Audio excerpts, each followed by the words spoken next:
How to do blue comment on TikTok. Hello everybody, welcome back.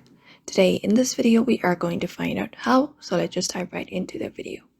So for that you can head over to TikTok app and locate up the video in which you want to add blue comment, for example this video.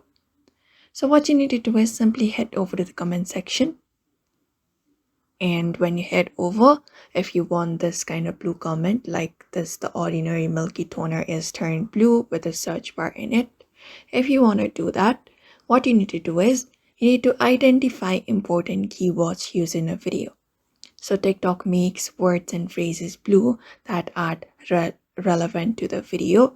So you need to go ahead and search for those kind of words, those famous words, and when you go ahead and add up a comment in this section, and once you add it up by tapping on this arrow icon, the keywords and phrase, typing the keywords and phrases into comment.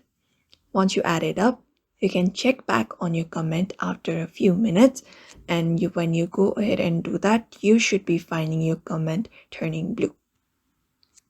So it's not necessary that it works in every comment, but you can just go ahead and give it a try. Try using the keywords and phrases into a comment that are relevant to the video and see if that works. So that is it. That is how you do blue comment on TikTok. So I hope this video was helpful and thank you for watching this video.